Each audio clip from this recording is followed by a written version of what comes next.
The man that helped BYU win its first and only play-in game in NCAA tournament history in 2012, the greatest comeback in NCAA tournament history, Brock Zylstra joining us. Brock, welcome to BYU Sports Nation. Thanks for having me on. Good to be here. Okay, you're preparing for a play-in game. If you have to give one bit of advice to the guys that are preparing to play Ole Miss tonight, what would it be?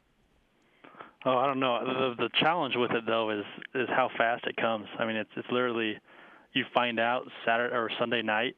I think you're on a plane maybe 8 hours, 10 hours later. Pretty crazy. So I think just relax a little bit today. Take it easy. It's just like any other game day where you go through your pregame meal, pregame shoot-around, and then just take it as any other game. But obviously there's some higher stakes involved. Was it fun knowing you were the only game on? Yeah, and I don't know if you necessarily think about that, but it's a bigger stage. You can feel it. You can feel it as you walk in the day before with your – forget they give you a time allotment of how much time you can be on the court and when you can touch balls, when you can't. But you can definitely feel the excitement and that it's on a different level. So I don't know if you necessarily feel or you understand that you're only game on, but it's definitely a more exciting feeling. BYU's down 25 at halftime. Yeah, what happened in the first half, Brock? I don't even know. It was such a whirlwind. No idea. Did that have something to do with logistically being rushed in the opponent prep and Barack Obama was in the house? He left for some reason and missed it. Well, let me give you some background on that. We were sitting on the bus. So we got to the bus. We got into the arena the same time as always. I think it's about 2 hours or so before the game. But we literally sat on the bus for a half hour or 45 minutes because President Obama was having a smoke break. So no one could enter or leave the arena for 45 minutes. So what sitting on in the the bus. world? Yeah. Blame Barack Obama. For the slow start, but take credit yourselves for the greatest comeback in NCAA tournament history. I'm sorry, didn't address the real question there. But the slow start. I think Iona were just as fast paced as we were, and so they just got on a really hot run, and we couldn't seem to stem it. And us trying to push the ball as well, it just kind of snowballed on us there at up until halftime. So it was hard to keep track of and to kind of keep our within arm's reach there for most of the first half. You provided BYU Sports Nation with one of the most iconic images in NCAA tournament history. Yes. Is that your Twitter avatar forever now? It should be. My brother nicknamed that when I got home. He nicknamed that the Walrus. The Walrus? Yeah. So that's he nicknames that face and that pose the Walrus. The moment the ball is tipped in that first game and you're in the NCAA tournament, what's it like knowing, okay, the stakes are really high right now? Oh yeah. It's hard to imagine. I think you're going to have some jitters leading up to it. Butterflies, of course. That first shot might be straight backboard because you're so amped up.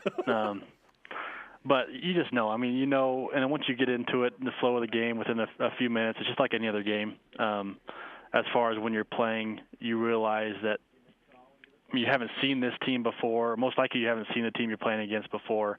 You haven't had that familiarity with them going into it. So it's a very different feeling, but it's great. It's awesome. I mean, it's memories that as a player, as a coach, even as a fan looking at it and watching it, it's something you won't forget. Our Twitter question today is, what are your NCAA tournament expectations for BYU? So, Brock, when you look at this team and the path that they've taken this year, now they're in the play-in game, what are your expectations for the Cougars? To win. That's one of the goals, and I'm sure they have not changed since I've been there, but Coach Rose and the team, we have goals every year that we try to accomplish, and one of those is not just to make it to the tournament, but it's to win in the tournament. And so it's to advance, and that's what the goal is. And I think they have a really good draw. I think they can beat Ole Miss, and then not looking too far ahead, but those games in front of them as well are beatable and winnable games. So I wouldn't be surprised if they kind of made a run here. What about BYU's team right now makes you say that? Depth and also some leadership there. I mean, you have Tyler, of course, who's been a staple for the last 4 years, or including his mission the last 6 years. And then you have Kyle, who's very level-headed as well. And if you get Chase, if he comes in and hits his first shot and gets really hot, I mean, it's really hard to stop. If you're firing on all cylinders there, then you have, I think, one of the main advantages or what's really propelled them the last few weeks is their defense. I think it's really stepped up and maybe take a little bit more pride in stopping people. And games are still high-scoring because there's more possessions in the game. But I just think if they get clicking on all cylinders, that they are really hard to stop. You talked about the initial turnaround from Sunday to Tuesday. Well, BYU wins that game against Iona, and then you have to go play the 3-seed Marquette on Thursday afternoon. What's that turnaround like? And that's I don't know if you'd call that. I guess you look at it both ways: a disadvantage or an advantage. I mean, an advantage that you've played a game already, you've had those feelings of playing an NCAA tournament, but also the next day. And I remember after the Iona game, we were up until who knows how late, just feeling the buzz of winning and having that comeback. And you get up that next morning and you're taking a bus ride down. For us, it was down to Louisville. I don't know where BYU is going to head after that, but so it's like another quick turnaround. It's a day of preparation, and then you play Thursday. So there are advantages and disadvantages. I'd probably say that the turnaround is probably hard to overcome, but it is definitely doable. Early in your career in the NCAA tournament, you were one of the towel guys on the bench. Later, you played and had success there. Is there a strategy to being one of the guys on the bench to try and make it into more videos on CBS or whatever? I think I did a good job with that, too.